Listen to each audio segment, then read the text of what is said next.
როდის დასრულდება რუსეთ-უკრაინის ომი და რა ტაქტიკას აირჩევს დონალდ ტრამპი? უკვე ცნობილია საორიენტაციო ვადა. ომი, რომელიც თითქმის 3 წელია გრძელდება, 100 დღეში უნდა დასრულდეს. შესაბამისი დავალებმა ტრამპმა სპეციალურ წარმომადგენელს კიტ კოლეგს უკვე მისცა. ვლადიმერ პუტინმაც და ვოლოდიმირ ზელენსკიმაც უკვე არაერთხელ თქვეს, რომ მოლაპარაკებისთვის მზად არიან, მაგრამ არიან თუ არა მზად კომპრომისებისთვის, ეს ჯერჯერობით უცნობია.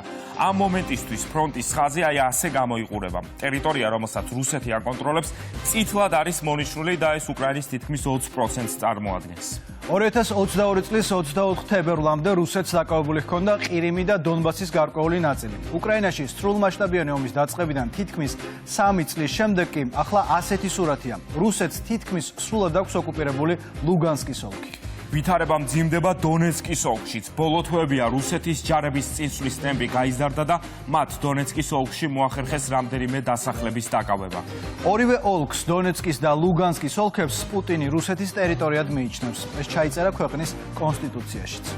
უკრაინულმა ჯარებმა 2022 წლის 24 თებერვლის შემდეგ რუსეთის მიერ ოკუპირებული გარკვეული ტერიტორიის გათავისუფლება შეძლეს. გარდა ამისა, უკრაინელებმა გაარღვიეს რუსეთის საზღვარი და კურსკის ოლქში შევიდნენ. ეს რეგიონი მე-6 თვეა საბრძოლო მოქმედებების ზონაა. ინტენსიური შეტაკებების ეპიცენტრი არის სუჯის რაიონი. უკრაინელების კონტროლის ქვეშა ამ ოლქის გარკვეული ნაწილი, თუმცა რუსეთის არმიის ინტენსიური კონტრშეტევის შედეგად უკრაინის შეიარაღებულმა ძალებმა დაკარგეს რუსეთის კურსკის ოლქის იმ ტერიტორიების დაახლოებით 40%, რომელსაც თავდაპირველად აკონტროლებდნენ.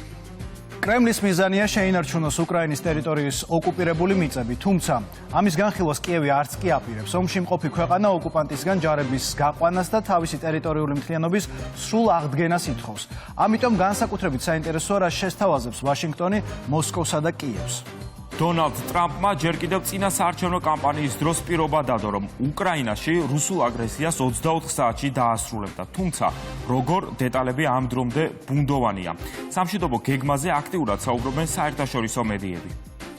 სავარაუდო სცენარებზე ერთ-ერთი პირველი Wall Street ჟურნალი წერს. გავლენიანი მედია ორგანიზაცია წყაროზე დაყრდნობით სტატიაში აღნიშნავს, რომ დონალდ ტრამპის მრჩევლები ომის დასრულების გეგმად ფრონტის ხაზის გასწვრივ 1300 კილომეტრიანი დემილიტარიზებული ზონის შექმნას განიხილავენ. თუმცა, მათივე ინფორმაციით არც ამერიკის შეერთებული შტატები და არც გაერო არ შეითავსებენ სამშვიდობოების როლს. გამოცემა წერს, რომ უკრაინაში მშვიდობის შენარჩუნებაზე პოლონეთმა, გერმანიამ, ბრიტანეთმა და საფრანგეთმა უნდა იზრუნონ. Wall Street ჟურნალის წყაროს მიხედვით რუსეთი კონტროლს დონბასზე შეინარჩუნებს, ანუ უკრაინის აღმოსავლეთში, დონეცკის და ლუგანსკის ნაწილებზე, ასევე ზაპოროჟიესა და ხერსონის რეგიონებზე. ამ სცენარის მიხედვით ოკუპანტი ქვეყანა გააკონტროლებს უკრაინის ტერიტორიის 20%-ს, რაც რა თქმა უნდა ოფიციალური კიევისთვის კატეგორიულად მიუღებელია. ეს არ არის ერთადერთი პირობა. უკრაინამ ასევე უარი უნდა თქვას ნატოში გაწევრიანების სწრაფვაზე მინიმუმ 20 წლით.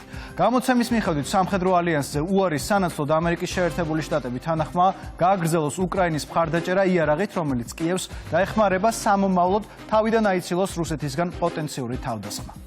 როგორ უნდა მოხერხდეს შეთანხმების მიღწევა? სტატიაში განმარტებულია, რომ თუ უკრაინა მოლაპარაკებებზე უარს იტყვის, ვაშინგტონი კიევს სამხედრო დახმარებას შეუწყვეტს. თუმცა დონალდ ტრამპის მრჩევლები არ საუბრობენ რუსეთის დაყოლიების ბერკეტზე.